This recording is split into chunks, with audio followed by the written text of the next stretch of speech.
Tila hindi na mapigilan ang plano ng China na itaboy at pasukin ang mga tropa ng Pilipinas na nakadeploy sa ngayon sa Sabina Shoal, kung saan naging sunod-sunod na ang pangaharas nito sa mga resupply mission ng Philippine Coast Guard na maghahatid ng mga pagkain at tubig sa nakaangkla ng pinakamaraming barko ng PCG na BRP Teresa Magbanwa. At nito lamang mga nakarang araw, tila dumating na sa puntong tinataboy na ng husto ng China ang nag-iisang barko ng Pilipinas sa pamamagitan ng pagbangga nito ng 3 beses na naging resulta sa pagkasira sa gilid at ikurang bahagi ng naturang barko, at mismong kinumpirma ito ni Commodore J. Tariela, ang tagapagsalita ng Philippine Coast Guard. Sinabi niya na 3 beses na sinadya ng isang CCG vessel ang BRP Teresa Magbanwa o MRRB 9701 kahit walang provocation mula sa barko ng PCG. Sinabi ni Tariela bandang alas 8:50 ng umaga nang umarangkada ang BRP Teresa Magbanwa sa layuning maglibot-libot sa Escoda Shoal, kung saan ito nakadeploy mula pa noong April 15. Sinabi niya na mapansin ng CCG ang paggalaw ng barko ng Philippine Coast Guard. Mas maraming China Coast Guard at Chinese Maritime Militia vessels ang nagsimulang palibutan ang barko ng Pilipinas.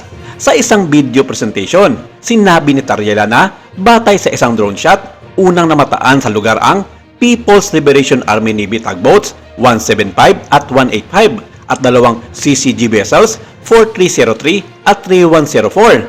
Saad niya, and then, what happened next is that one of the Chinese Coast Guard vessels, upon learning that we're going to be having in our anchor, they blow their horn. And then, all of a sudden, there was another CCG vessel, 5205, that was seen approaching and getting near MRRB 9701.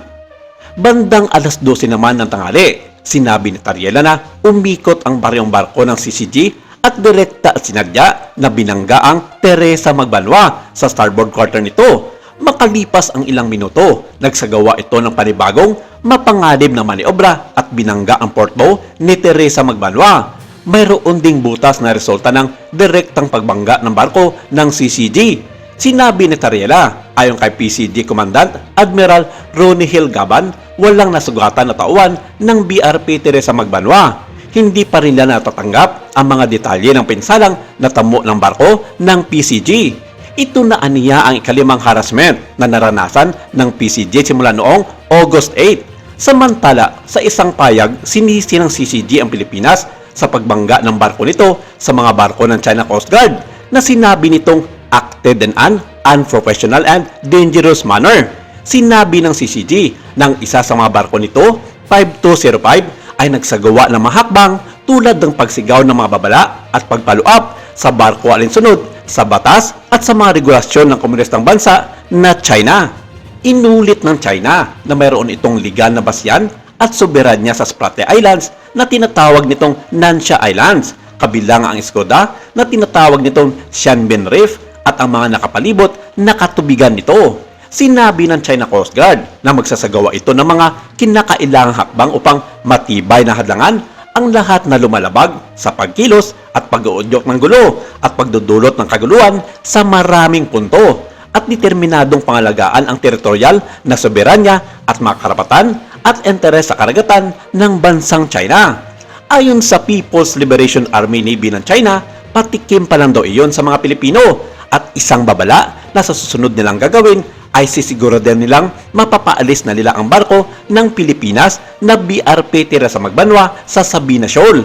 Ito lang ang tanging paraan daw nila para mawala ang hadlang sa kanila at maipatupad ang legal na basehan base na rin sa kanilang 10-dash line guidelines.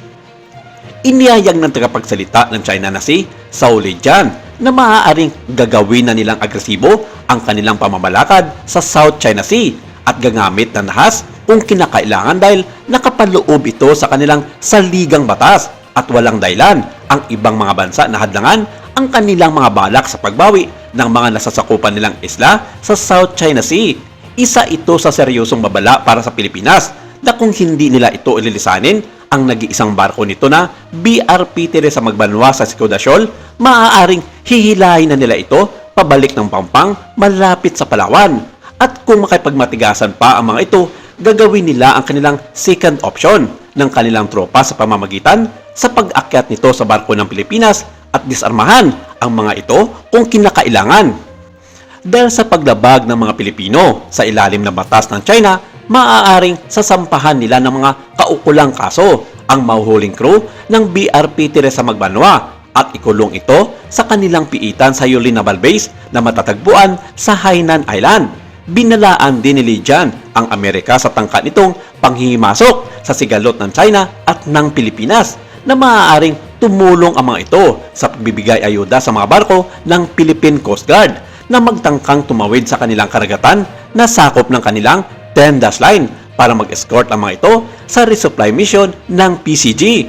Malaking gulo ang mangyayari ayon sa China at hindi nila ito palalagpasin ang bansang Amerika kung sakaling tutuhanin nga nito ang pagbibigay, tulong at escort sa mga barko ng Pilipinas at magiging kahihiyan ito para sa mga Amerikano sa mata ng ibang mga bansa na sumusunod sa legal na basihan dahil sa pangimasok nito sa problema ng dalawang bansa sa Asya na hindi naman sakop ng bansang Amerika. Maraming salamat. Ito lang muna ang ating update for today.